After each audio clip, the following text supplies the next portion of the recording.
Sempena cuti hujung minggu yang lalu, Aina dan ahli keluarganya telah bersiar-siar di dataran Putrajaya. Suasana di dataran tersebut sungguh meriah dengan kehadiran orang ramai dan disinari dengan cahaya lampu yang berwarna-warni. Aina memerhatikan pelbagai gelagat yang ditunjukkan kanak-kanak seusia dengannya. Semua mereka kelihatan seronok sekali. Ketika berjalan-jalan, Aina terpandang permukaan dataran Putrajaya. Aina ternampak bayang-bayangnya bersama ibu dan ayahnya terbentuk di permukaan dataran.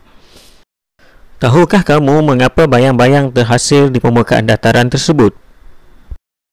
Di dalam topik yang lepas, kamu telah mempelajari bahawa cahaya bergerak secara lurus.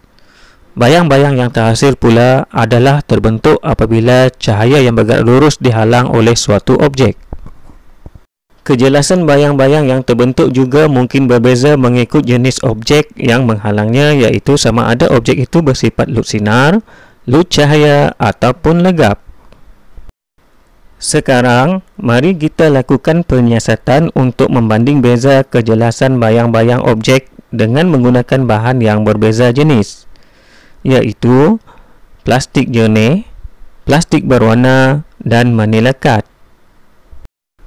Plastik jernih mewakili objek yang bersifat lut sinar, manakala plastik berwarna mewakili objek yang bersifat lut cahaya dan menilekat pula mewakili objek yang bersifat legap.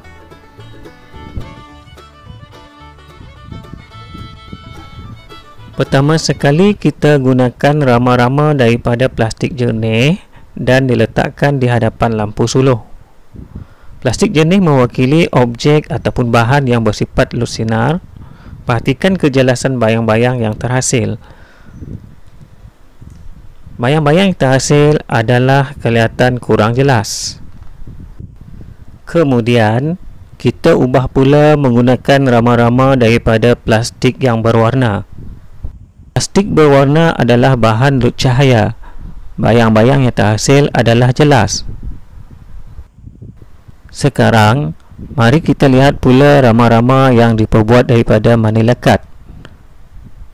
Lihat bayang-bayang yang dihasilkan. Bayang-bayang yang dihasilkan adalah sangat jelas.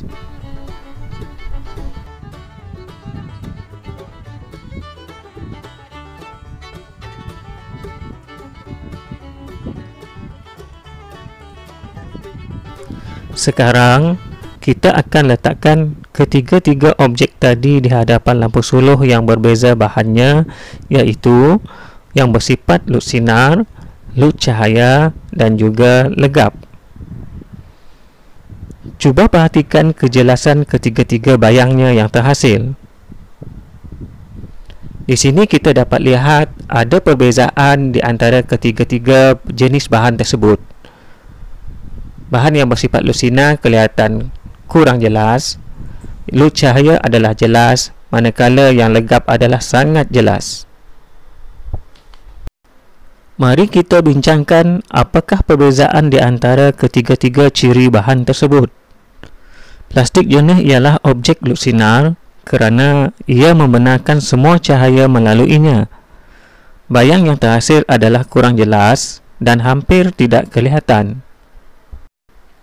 Bahan lut sinar membolehkan kita melihat objek lain yang disimpan di dalamnya kelihatan sangat jelas, seperti di dalam gambar ini.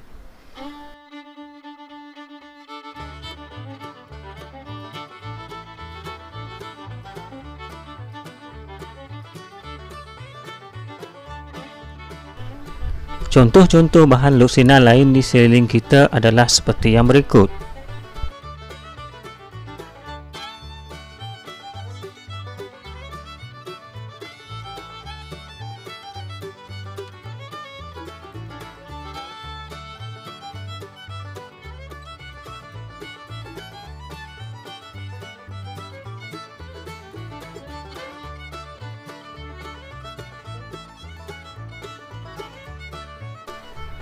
Plastik berwarna ialah bahan lut cahaya.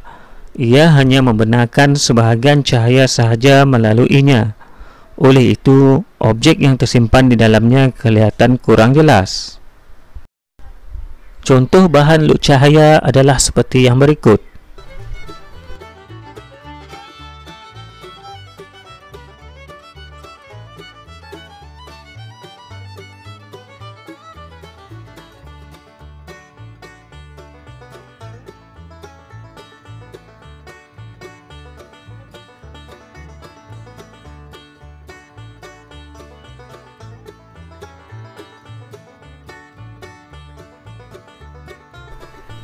Manilekat ialah bahan legap.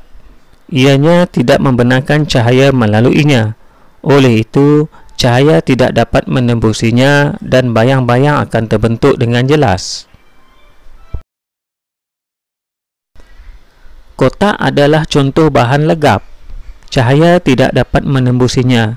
Oleh itu, kita tidak dapat melihat apakah objek yang tersimpan di sesebuah kotak. Contoh objek lain yang mempunyai sifat legap ialah seperti yang berikut.